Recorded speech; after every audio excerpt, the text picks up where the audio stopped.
Hello friends, ਮੈਂ ਹਰਪਿੰਦਰ ਕੌਰ। ਤੁਸੀਂ ਦੇਖ ਰਹੇ ਹੋ ਇੰਗਲਿਸ਼ ਵਿਦ ਰੂਪ। ਅੱਜ ਮੈਂ ਤੁਹਾਨੂੰ ਜੀਟੀ ਦੇ ਐਗਜ਼ਾਮ ਦੀ ਜਨਰਲ ਟ੍ਰੇਨਿੰਗ ਐਗਜ਼ਾਮ ਦਾ ਰਿਵਿਊ ਦੇਣ ਜਾ ਰਹੀ ਹਾਂ ਜੋ 27 ਨਵੰਬਰ ਨੂੰ ਹੋਇਆ ਜੀ।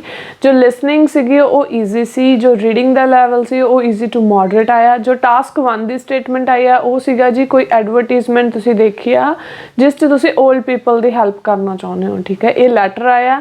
ਐਂਡ ਟਾਸਕ 2 ਦੀ ਸਟੇਟਮੈਂਟ ਮੈਂ ਤੁਹਾਡੇ ਨਾਲ ਸ਼ੇਅਰ ਕਰਨ ਜਾ ਰਹੀ ਹਾਂ ਅਤੇ ਇਹ ਟਾਸਕ 2 ਬਹੁਤ ਜ਼ਿਆਦਾ ਇੰਪੋਰਟੈਂਟ ਹੈ। ਮੈਂ ਥੋੜ੍ਹੇ ਦਿਨ ਪਹਿਲਾਂ ਹੀ ਆਪਣੇ ਸਟੂਡੈਂਟਸ ਨੂੰ ਕਰਵਾਇਆ। ਮੇਰੇ ਬੈਚ ਦੇ ਸਟੂਡੈਂਟਸ ਇਹ ਟੌਪਿਕ ਕਰ ਚੁੱਕੇ ਨੇ ਬਟ ਉਹਨਾਂ ਦਾ ਐਗਜ਼ਾਮ ਨਹੀਂ ਸੀ, ਬਟ ਉਹਨਾਂ ਨੂੰ ਖੁਸ਼ੀ ਬਹੁਤ ਹੋਊਗੀ ਕਿ ਇਹ ਆਲਰੇਡੀ ਉਹ ਇਹ ਸਟੇਟਮੈਂਟ ਕੀਤੀ ਹੋਈ ਸੀ ਜੋ ਐਗਜ਼ਾਮ 'ਚ ਆਈ ਹੈ। ਸੋ ਫਰੈਂਡਸ, ਇਹ ਟਾਸਕ ਵੈਸੇ ਹੀ ਬਹੁਤ ਇੰਪੋਰਟੈਂਟ ਹੈ, ਸੋ ਤੁਹਾਡੇ ਲਈ ਬਹੁਤ ਯੂਜ਼ਫੁਲ ਹੋਊਗੀ। ਅਕੈਡਮਿਕ ਸਟੂਡੈਂਟਸ ਨੂੰ ਵੀ ਇਹ ਜਿਹੜਾ ਟਾਸਕ ਹੈ ਐਗਜ਼ਾਮ 'ਚ ਆ ਸਕਦਾ। ਟਾਸਕ 2 ਦੀ ਜੋ ਸਟੇਟਮੈਂਟ ਹੈ ਜੀ, most countries believe that international tourism has harmful effects. ਇਹ ਇੰਪੋਰਟੈਂਟ ਕਿਉਂ ਹੈ? ਕਿਉਂਕਿ ਜੋ ਹੁਣ ਕਰੋਨਾ ਟਾਈਮ ਪੀਰੀਅਡ ਸੀ ਉਸਦੇ ਰਿਲੇਟਡ ਹੀ ਇਹ ਸਟੇਟਮੈਂਟ ਆ। ਕਹਿੰਦੇ ਜਿਹੜਾ ਟੂਰਿਜ਼ਮ ਹੈ, ਟੂਰਿਜ਼ਮ ਕੀ ਹੁੰਦਾ? ਜਦੋਂ ਲਾਈਕ ਟੂਰਿਸਟ ਆਉਂਦੇ ਨੇ ਇੱਕ ਕੰਟਰੀ ਤੋਂ ਦੂਜੀ ਕੰਟਰੀ ਆਉਂਦੇ ਨੇ ਜਾਂ ਜਾਂਦੇ ਨੇ ਕਿਸੇ ਵੀ ਹੋਰ ਕੰਟਰੀ ਦੇ ਵਿੱਚ, ਕਹਿੰਦੇ ਉਹਦੇ ਬਹੁਤ ਜ਼ਿਆਦਾ ਹਾਰਮਫੁਲ ਇਫੈਕਟਸ ਨੇ। ਵਟ ਪ੍ਰੋਬਲਮਸ ਆਰ ਕਾਜ਼ਡ ਬਾਏ ਦਾ ਇੰਟਰਨੈਸ਼ਨਲ ਟੂਰਿਜ਼ਮ। ਜੋ ਇੰਟਰਨੈਸ਼ਨਲ ਟੂਰਿਸਟ ਆਉਂਦੇ ਨੇ ਉਹਦੇ ਨਾਲ ਕਹਿੰਦੇ ਕਿਹੜੀਆਂ ਪ੍ਰੋਬਲਮਸ ਕਾਜ਼ ਹੁੰਦੀਆਂ ਨੇ। ਜਿਵੇਂ ਹੁਣ ਕਰੋਨਾ ਵਾਇਰਸ ਸੀਗਾ ਉਹ ਵੀ ਇੱਦਾਂ ਹੀ ਆਇਆ, ਠੀਕ ਆ। ਸੋਲਿਊਸ਼ਨਸ ਟੂ ਚੇਂਜ ਨੈਗੇਟਿਵ ਐਟੀਟਿਊਡਸ, ਅਤੇ ਕਹਿੰਦੇ ਇਹਦੇ ਸੋਲਿਊਸ਼ਨਸ ਦੱਸੋ। ਔਰ ਇਹ ਸਟੇਟਮੈਂਟ ਹੋਰ ਤਰ੍ਹਾਂ ਕਿਸ ਤਰ੍ਹਾਂ ਆ ਸਕਦੀ ਹੈ? ਤੁਹਾਨੂੰ ਕਹਿੰਦੇ many people believe that international tourism is a bad thing for their country. ਬਹੁਤ ਲੋਕਾਂ ਦਾ ਇਹ ਮੰਨਣਾ ਹੈ ਵੀ ਜਿਹੜਾ ਇੰਟਰਨੈਸ਼ਨਲ ਟੂਰਿਜ਼ਮ ਆ ਉਹ ਕੀ ਆ, ਬਹੁਤ ਜ਼ਿਆਦਾ ਬੈਡ ਆ ਉਹਨਾਂ ਦੀ ਕੰਟਰੀ ਦੇ ਲਈ। Why do they think so? ਉਹ ਇੱਦਾਂ ਕਿਉਂ ਸੋਚਦੇ ਨੇ? What can be done to change their views, ਅਤੇ ਕੀ ਕੀਤਾ ਜਾ ਸਕਦਾ ਉਹਨਾਂ ਦੇ ਵਿਊਜ਼ ਚੇਂਜ ਕਰਨ ਲਈ। ਮਤਲਬ ਕਿ ਰੀਜ਼ਨ ਅਤੇ ਸੋਲਿਊਸ਼ਨ ਦੱਸਣੇ ਆਪਾਂ ਨੇ। ਸੋ ਆਪਾਂ ਜੋ ਸਟਾਰਟ ਕਰਾਂਗੇ ਪਹਿਲਾਂ ਇੰਟਰਨੈਸ਼ਨਲ ਟੂਰਿਜ਼ਮ 'ਤੇ ਦੇਵਾਂਗੇ ਲਾਈਨ ਕਿ ਕੀ ਹੋ ਰਿਹਾ, ਬਹੁਤ ਜ਼ਿਆਦਾ ਵੱਧ ਰਿਹਾ। ਅਨਪ੍ਰੈਸੀਡੈਂਟਡ ਰੇਟ, ਇਹ ਵਰਡ ਮੈਂ ਬਹੁਤ ਵਾਰੀ ਦੱਸ ਚੁੱਕੀ ਹਾਂ ਆਪਣੇ ਵੀਡੀਓਜ਼ ਦੇ ਵਿੱਚ। ਅਨਪ੍ਰੈਸੀਡੈਂਟਡ ਕੀ ਹੁੰਦਾ? ਅਨਕੰਟਰੋਲੇਬਲ। ਕਹਿੰਦੇ nowadays international tourism is growing at an unprecedented rate. Certainly ਕਹਿੰਦੇ there are several reasons behind developing negative attitude towards international tourism. ਇਸ ਦੇ ਪਿੱਛੇ ਕਹਿੰਦੇ ਕਾਫੀ ਸਾਰੇ ਰੀਜ਼ਨ ਨੇ ਕਿ ਲੋਕ ਇਸ ਬਾਰੇ ਨੈਗੇਟਿਵ ਐਟੀਟਿਊਡ ਕਿਉਂ ਰੱਖਦੇ ਆ। ਹਾਊਐਵਰ ਬਾਏ ਟੇਕਿੰਗ ਸਮ ਸਟੈਪਸ ਜਾਂ ਟੇਕਿੰਗ ਸਮ ਤੁਸੀਂ ਮੈਜਰਸ ਵੀ ਲਿਖ ਸਕਦੇ ਹੋ। Views of people can be change. ਕਹਿੰਦੇ ਕੁਝ ਸਟੈਪਸ ਦੇ ਨਾਲ ਲੋਕਾਂ ਦਾ ਵਿਊ ਪੁਆਇੰਟ ਚੇਂਜ ਕੀਤਾ ਜਾ ਸਕਦਾ, ਮਤਲਬ ਕਿ ਕੁਝ ਸੋਲਿਊਸ਼ਨਸ ਦੇ ਨਾਲ ਇਸ ਨੂੰ ਪ੍ਰੋਬਲਮ ਨੂੰ ਸੋਲਵ ਕੀਤਾ ਜਾ ਸਕਦਾ। ਸੋ ਜੋ ਫਸਟ ਪੈਰਾਗ੍ਰਾਫ ਬਣੂਗਾ ਉਹਦੇ ਵਿੱਚ ਆਪਾਂ ਕਾਜ਼ਸ ਲਿਖਾਂਗੇ। ਕਹਿੰਦੇ ਦਾ ਮੇਨ ਕਾਜ਼, ਮੇਨ ਕਾਰਨ ਕੀ ਆ? The main cause of the negative attitude of people towards international travel is an increase in the level of environmental pollution that is mostly done by the tourist।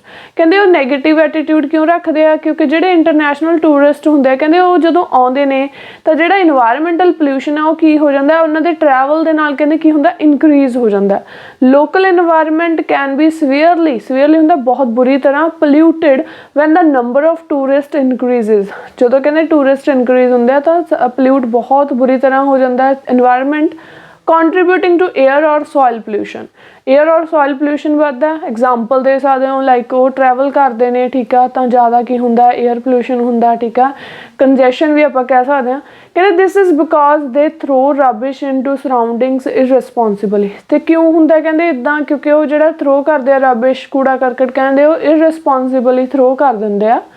In addition, second point, foreign travelers may hurt the feeling of local people due to poor understanding of others' beliefs। ਕਹਿੰਦੇ ਉਹ heart ਵੀ ਕਰਦੇ ਆ like, ਠੀਕ ਆ, local people ਨੂੰ understand ਨਹੀਂ ਕਰਦੇ proper ਉਹਨਾਂ ਨੂੰ। ਕਹਿੰਦੇ what is more sometimes youngsters get influenced by tourist. ਕਈ ਵਾਰ ਯੰਗਸਟਰਸ ਹੁੰਦੇ ਨੇ ਕਹਿੰਦੇ ਉਹ ਪ੍ਰਭਾਵਿਤ ਹੁੰਦੇ ਨੇ ਟੂਰਿਸਟ ਤੋਂ। The country may loses its own values and sense of identity. ਇਸ ਨਾਲ ਕਹਿੰਦੇ ਕੀ ਹੁੰਦਾ? ਕੰਟਰੀ ਦਾ ਲੋਸ ਹੁੰਦਾ, ਠੀਕ ਆ। ਆਪਣੀਆਂ ਵੈਲਿਊਜ਼ ਖੋ ਦਿੰਦੇ ਆ, ਉਹਨਾਂ ਦੀ ਪਹਿਚਾਣ ਕਿਤੇ ਖੋ ਜਾਂਦੀ ਆ। ਸੋ ਇਹਦਾ ਹੈਗਾ ਕਾਰਨ, ਠੀਕ ਹੈ, ਵੀ ਇਸ ਨਾਲ ਮਤਲਬ ਕਿ ਕਿਉਂ ਇੱਦਾਂ ਹੁੰਦਾ, ਵੀ ਕਿਉਂ ਲੋਕ ਨੈਗੇਟਿਵ ਉਹ ਰੱਖਦੇ ਆ, ਵੀ ਕੀ ਉਹਨਾਂ ਦਾ ਇਫੈਕਟ ਪੈਂਦਾ ਨੈਗੇਟਿਵ। ਉਸ ਤੋਂ ਬਾਅਦ ਆਪਾਂ ਸੋਲਿਊਸ਼ਨ ਦੇਵਾਂਗੇ। ਕਹਿੰਦੇ however there are a range of options. ਇਹਦੀਆਂ ਬਹੁਤ ਸਾਰੀਆਂ ਆਪਸ਼ਨਸ ਨੇ that can be taken to improve the situation। ਕਾਫੀ ਸਾਰੇ ਸਟੈਪਸ ਚੁੱਕੇ ਜਾ ਸਕਦੇ ਆ ਇਹਨੂੰ ਇੰਪਰੂਵ ਕਰਨ ਦੇ ਲਈ। one measure would be that The government should continue campaigns to raise the awareness of tourists when they pay a visit to a new land। ਕਹਿੰਦੇ ਅਵੇਅਰਨੈਸ ਹੈ ਜਿਹੜੀ ਗਵਰਨਮੈਂਟ ਨੂੰ ਕਹਿੰਦੇ ਬਹੁਤ ਜ਼ਿਆਦਾ ਕਿ ਇੱਦਾਂ ਦੇ ਕੈਂਪੇਨ ਕੰਟੀਨਿਊ ਕਰਨੇ ਚਾਹੀਦੇ ਆ ਜਿਸ ਨਾਲ ਅਵੇਅਰਨੈਸ ਹੋਵੇ, ਠੀਕ ਹੈ, ਜਦੋਂ ਉਹ ਟੂਰਿਸਟ ਆਉਂਦੇ ਨੇ ਇੱਕ ਕੰਟਰੀ ਤੋਂ ਦੂਜੀ ਕੰਟਰੀ 'ਚ। ट्रैवलर्स शुड बी इनकरेज्ड, ਜਿਹੜੇ ट्रैवलर्स ने ਕਹਿੰਦੇ ਉਹਨਾਂ ਨੂੰ ਵੀ ਇਨਕਰੇਜ ਕਰਨਾ ਚਾਹੀਦਾ to put waste into the right place or to use public transport if possible. ਉਹਨਾਂ ਨੂੰ ਵੀ ਕਹਿੰਦੇ ਲਾਈਕ ਇਨਕਰੇਜ ਕਰਨਾ ਚਾਹੀਦਾ ਵੀ ਜਿਹੜੀ ਵੇਸਟ ਆ ਨੂੰ ਰਾਈਟ ਪਲੇਸ ਤੇ ਥਰੋ ਕਰਨ ਐਂਡ ਕਹਿੰਦੇ ਜੇ ਪੋਸੀਬਲ ਹੈ ਤਾਂ ਪਬਲਿਕ ਟਰਾਂਸਪੋਰਟ ਨੂੰ ਯੂਜ਼ ਕਰਨ। ਅਨਦਰ ਰੈਮੇਡੀ ਕੀ ਹੈ, ਅਨਦਰ ਸੋਲਿਊਸ਼ਨ ਕੀ ਹੈ, ਕਹਿੰਦੇ is that there should be medical checks होने चाहिए at the airport and the borders. जो कहते वो एयरपोर्ट ते लाइक उन्होंने मैडिकल चैकअप होना चाहिए। This is to guarantee that infected visitor should be quarantine to halt the spread of disease. So कहते की आ हॉल्ट होंदा स्टॉप है ना, ताकि कहते उन्होंने की है जो इन्फेक्टेड विजिटर्स ने ये कहते गारंटी हो जूगी लाइक उन्होंने अलग रखा जाऊगा तो स्टॉप हो जूगा। कहते कोई भी डिसीज़ है इस तरह फैलूगी नहीं अगर इस तरह ये सारे चैकअप्स करे जाएंगे, मैडिकल चैकअप्स होंगे एयरपोर्ट या बॉर्डर्स पर। ठीक है फ्रेंड्स, तो इस तो बाद आप इसका कनक्लूजन दसांगे। कनक्लूजन तो पहला मैं ये दसना चाहती हाँ ऐसे हुणे रिपीट होया, देखो जो मैं स्टूडेंट्स नू करवा चुकी अपने बैच के स्टूडेंट्स नू, ते जिहड़ा मेरा लास्ट बैच से GT का वो कंप्लीट हो चुका है। सारे बच्चों के डिजायर्ड स्कोर आ चुका है क्योंकि मैं अपनी क्लास के ज़्यादा रश नहीं रखती स्टूडेंट्स, सिर्फ GT के स्टूडेंट्स सिर्फ 10 स्टूडेंट्स का ही बैच होएगा।